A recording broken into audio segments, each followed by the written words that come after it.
नमस्कार, जय हिंद। आपका स्वागत है स्टडी लवर्स फैमिली में। आज के इस वीडियो में हम 75 मोस्ट एक्सपेक्टेड एमसीक्यू डिस्कस करने वाले हैं फॉरेस्ट गार्ड के एग्जाम के लिए। तो ज़्यादा टाइम ना लेते हुए शुरू करते हैं। सबसे पहला प्रश्न देखिए, किस मुगल शासकों में सबसे कम समय तक शासन करने वाला शासक कौन था? तो ऑप्शन देख सकते हैं और इनमें से बताना है सबसे कम समय तक जो शासन करने वाला था वो रफ़ी उद दरजात था। तो इन्होंने जो है मुश्किल से 6 महीने तक ही शासन किया था। ऑप्शन नंबर सी इसका सही उत्तर हो जाएगा।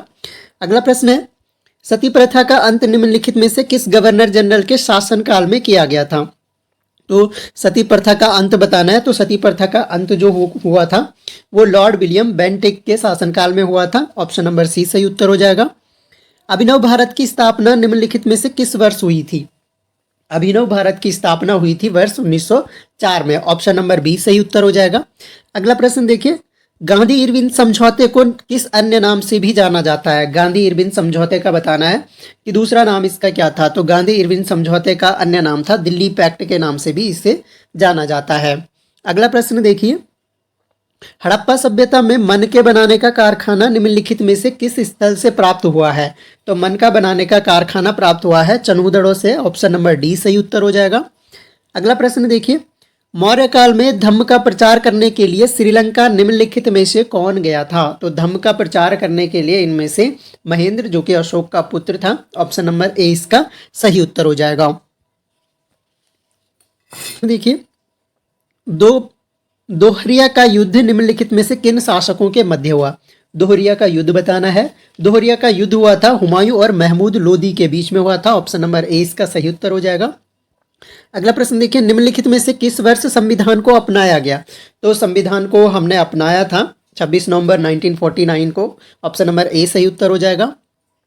भारतीय संविधान के किस अनुच्छेद में निरोध एवं गिरफ्तारी संरक्षण प्रदान किया गया है? तो गिरफ्तारी से संरक्षण और निरोध जो है किस संविधान के कौन से अनुच्छेद में दिया गया है? तो यह अनुच्छेद 22 का विषय है। गिरफ्तारी एवं निवारक निरोध कानून भी हम इसको कहते हैं। ऑप्शन नंबर ए इसका सही उत्तर हो जाएगा। प्रिवेंशन होता है इसमें, डिटेक्शन से संबंधित। अगला क्वेश्चन है, केंद्र राज्य संबंधों की समीक्षा करने के लिए पुंछी आयोग, काफी इंपॉर्टेंट क्वेश्चन है। पुंछी आयोग एक तो ऐसे पूछ सकता है कि पुंछी आयोग का संबंध किससे है? तो केंद्र राज्य संबंधों की समीक्षा से है और इसका गठन जो किया गया था ये वर्ष 2007 में हुआ था। अगला प्रश्न देखिए, प्राक्कलन समिति में लोकसभा के कितने सदस्य होते हैं? प्राक्कलन समिति में लोकसभा के 30 सदस्य होते हैं। मूल रूप से जो है इसमें 25 मेंबर्स होते थे अंग्रेजों के टाइम पे, लेकिन 1956 में इसमें जो है इनके सदस्यों की संख्या 30 कर दी गई। उच्चतम न्यायालय के मूल क्षेत्राधिकार के अंतर्गत हैं। तो मूल क्षेत्राधिकार के अंतर्गत बताना है कि क्या है इनमें से। तो अंतर्राज्यीय जल विवाद जो है यह उच्चतम न्यायालय का मूल क्षेत्राधिकार है और यह आर्टिकल 131, यह आपको ध्यान रखना है, आर्टिकल 131 बोलता है अंतर्राज्यीय जल विवाद के संबंध जो है वो उच्चतम न्यायालय का मूल क्षेत्राधिकार है।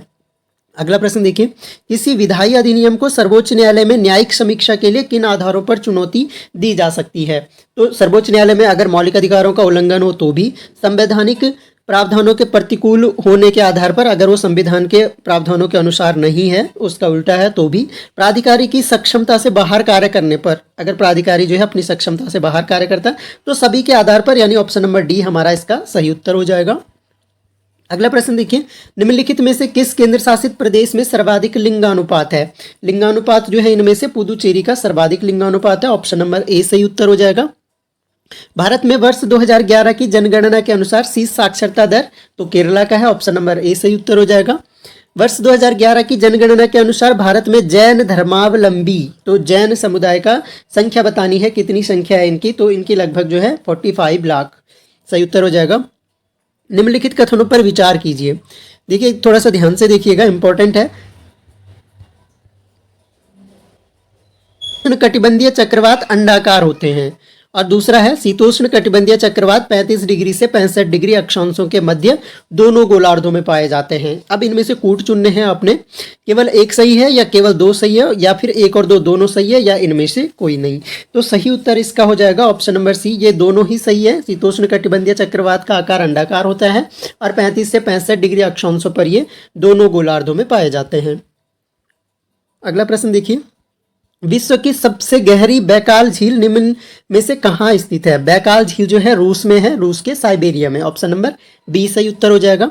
लेटराइट मिट्टी में किन पदार्थों की प्रचुरता पाई जाती है? लेटराइट मृदा में जो है वो आपके लौह और एल्यूमिनियम यानी आयरन और एल्यूमिनियम की प्रचुरता पाई जाती है।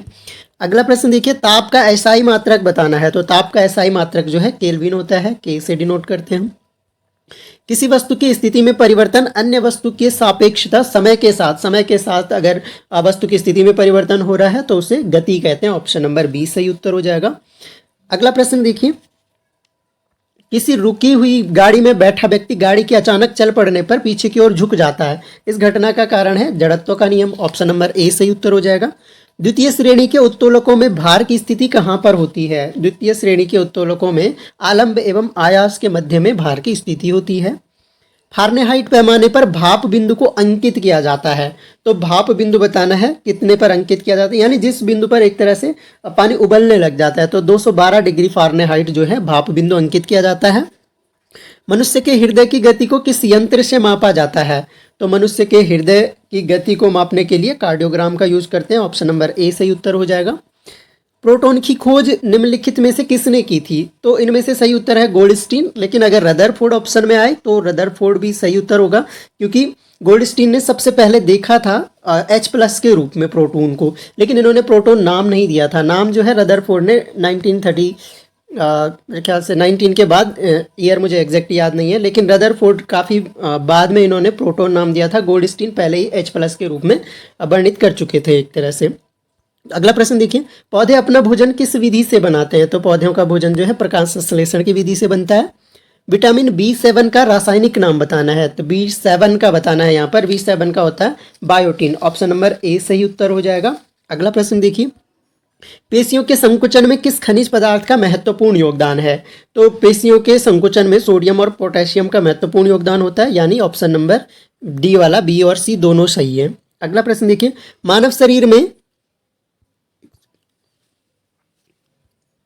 जीवाणुओं को नष्ट करने के लिए निम्नलिखित में से कौन भाग लेता है? मानव शरीर में जीवाणुओं को नष्ट करने के लिए हमारी WBC भाग लेती है, यानी व्हाइट ब्लड सेल्स, श्वेत रक्त कणिकाएं एक तरह से। ऑप्शन नंबर 20 का सही उत्तर हो जाएगा। निम्नलिखित में से कौन सी कंप्यूटर की उच्च स्तरीय भाषा है? फोर्ट्रॉन, कोबाल्ट, पास्कल, ये सभी जो हैं उच्च स्तरीय भाषाएं होती हैं। निम्नलिखित में से किसे कंप्यूटर की याददाश्त कहा जाता है? यानी कंप्यूटर की याददाश्त क्या हो गई? रैम हो गई, रैंडम एक्सेस मेमोरी इसका नाम हो गया। निम्नलिखित में से किसे कंप्यूटर का पितामह? तो कंप्यूटर के पितामह चार्ल्स बेबेज हो गए। कंप्यूटर में प्रयुक्त होने वाला ग्राफिक कार्ड का क्या कार्य है? ग्राफिक कार्ड हमारा कार्य करता है, ग्राफिक कार्ड जब हम लगाते हैं तो वो कार्य करता है इमेज और वीडियो को जो है वो मॉनिटर तक भेजने में सहायक होता है। तो बिना ग्राफिक कार्ड के आप इमेज और वीडियोस मॉनिटर में नहीं देख पाओगे। इंटीग्रेटेड सर्किट चिप का विकास किया था इनमें से JS किल्बी ने। ऑप्शन नंबर ए सही उत्तर है इसका। उत्तरांचल राज्य विधेयक लोकसभा में कब पारित हुआ था? तो लोकसभा में पारित हुआ था वर्ष 2000 में। लाखों गुफा उत्तराखंड के किस स्थान पर स्थित है? लाखों गुफा आपको पता ही है, लाखों गुफा जो है अल्मोड़ा में स्थित है।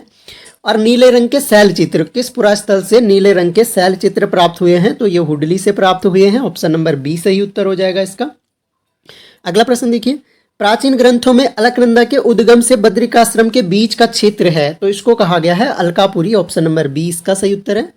कुड़िंद लोग मौर्यों के अधीन थे, इसका उल्लेख निम्नलिखित में से किस अभिलेख से प्राप्त हुआ है? तो इसका उल्लेख जो है मौर्यों के अधीन थे, ये एक तरह से कालसी शिलालेख से इसका वर्णन प्राप्त होता है। ऑप्शन नंबर 20 का सही उत्तर हो जाएगा। अगला प्रश्न देखिए, अजयपाल निम्नलिखित में से किस पंथ के अनुयायी थे? तो अजयपाल जो है गोरखनाथ पंथ के अनुयायी थे। ऑप्शन नंबर ए सही उत्तर। उत्तराखंड में कुली प्रथा का अंत कब हुआ था? कुली प्रथा का अंत हुआ था 1921 में। ऑप्शन नंबर ए सही उत्तर हो जाएगा। ज्योति मृत्तिका चित्र, ज्योति मातृका चित्र उत्तराखंड में किन मांगलिक अवसरों पर बनाया जाता है? तो दशहरा, नवरात्रि, दीपावली, सभी अवसरों पर जो है ज्योति मातृका चित्र बनाए जाते हैं। अगला प्रश्न है, रिंगाल हस्तशिल्प उत्तराखंड के किन जनपदों का प्रमुख उद्योग है? तो इनमें चमोली का, अल्मोड़ा का, पिथौरागढ़ का, सभी का। ऑप्शन नंबर डी सही उत्तर हो जाएगा। वामन मूर्ति की प्रतिमा उत्तराखंड के किस स्थल पर स्थित है? तो ये स्थल है आपका काशीपुर, उधम सिंह नगर में। जोड़ा गीत निम्नलिखित में से किस महीने गाया जाता है? जोड़ा गीत बताना है किस महीने गाया जाता है? तो ये माघ के महीने में गाते हैं। ऑप्शन नंबर सी, बुड़ियात लोक नृत्य निम्नलिखित में से किन जनजातियों के समाज में किया जाता है? तो ये बुड़ियात लोक नृत्य है जो अंसारियों का, ऑप्शन नंबर सी। अगला प्रश्न देखिए, उत्तराखंड में फूल संक्रांत त्योहार किस समय से मनाया जाता है? तो फूल संक्रांत त्योहार जो है ये चैत्र मास के प्रथम दिन से उत्तराखंड में मनाई जाती है।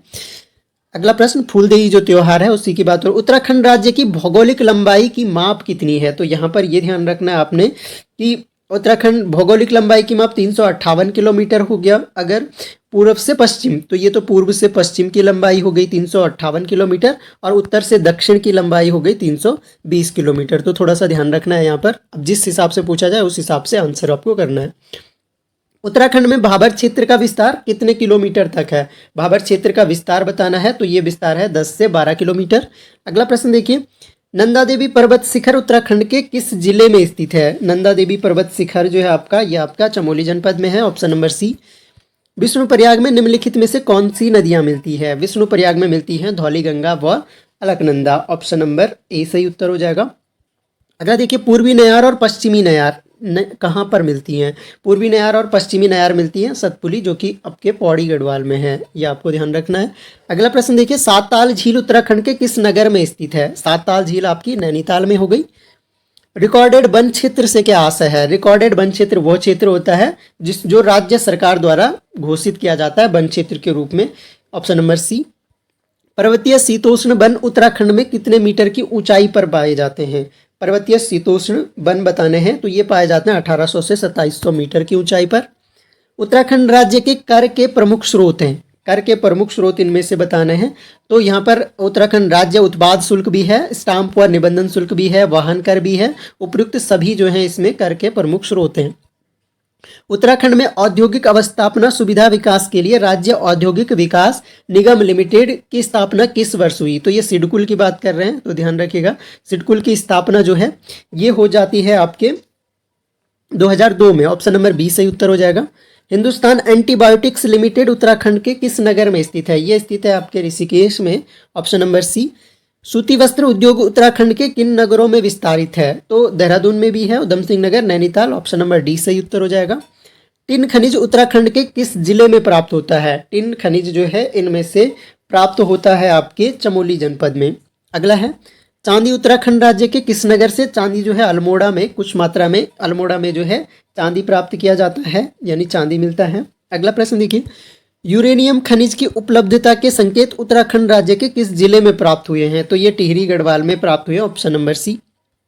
भारत के किस शहर को वर्ल्ड ग्रीन सिटी अवार्ड 2022 से सम्मानित किया गया है? तो वर्ल्ड ग्रीन सिटी अवार्ड जो है 2022 का वो भारत के हैदराबाद शहर को मिला है। अगला प्रश्न, 70वां मिस यूनिवर्स 2021 का खिताब निम्नलिखित में से किसने जीता? तो 70वां मिस यूनिवर्स जो है 2021 का पूछ रहा है तो हरनाज संधू को मिला था, ऑप्शन नंबर ए सही उत्तर हो जाएगा। अगला प्रश्न देखिए, निम्नलिखित में से कौन भौतिकी का नोबेल पुरस्कार 2022 का विजेता है? तो भौतिकी का नोबेल पुरस्कार जो है इनमें से वो एंटोन जिलिंगर को मिला है, ये फिजिक्स का नोबेल प्राइज, और डगलस डब्ल्यू डायमंड का नाम याद रखिएगा, इनको इकोनॉमी का नोबेल प्राइज मिला था, और इनमें से एनी एनॉक्स जो है लिटरेचर का हो गया, ये ध्यान रखिए इनके नाम, कुछ भी चारों में से एक पूछा जाएगा। स्वांते पाबो का नाम भी ध्यान रखना है, इनको जो है फिजियोलॉजी का यानी एक तरह से चिकित्सा का नोबेल जो है स्वांते पाबो को मिला था, तो ये ध्यान रखिएगा चारों नाम यहाँ पर। एनी एनॉक्स हो गया लिटरेचर का नोबेल प्राइज, एंटोन जिलिंगर हो गया फिजिक्स का, और स्वांते पाबो हो गया फिजियोलॉजी का, और डगलस डब्ल्यू डायमंड जो हो गए इनको इकोनॉमिक्स का नोबेल प्राइज मिला। अगला प्रश्न देखिए, 19वां G20 शिखर सम्मेलन 2022 का आयोजन निम्नलिखित में से कहाँ किया जाएगा? तो अगला जो G20 शिखर सम्मेलन 2024 में होना है वो कहाँ पर होगा? ये होना है ब्राज़ील में, और 2000 जो अभी इससे पहले वाला 18वां जो हुआ था, 18वां कहाँ हुआ था? दिल्ली में हुआ था, वहीं पे घोषणा की गई थी कि अगला जो होगा वो ब्राज़ील में होगा। अगला प्रश्न है, 15वें ब्रिक्स शिखर सम्मेलन 2023 का आयोजन निम्नलिखित में से किस स्थल पर होगा? तो 15वां जो ब्रिक्स शिखर सम्मेलन है उसकी बात कर रहे हैं तो ये होगा दक्षिण अफ्रीका में, ऑप्शन नंबर ए सही उत्तर हो जाएगा। केंद्रीय आवास और शहरी मंत्रालय द्वारा जारी स्वच्छ सर्वेक्षण रिपोर्ट 2022 के अनुसार भारत का सबसे स्वच्छ शहर, तो इनमें से कौन सा है? तो इंदौर जो है वो सबसे स्वच्छ शहर है हमारा, ऑप्शन नंबर बी सही उत्तर हो जाएगा।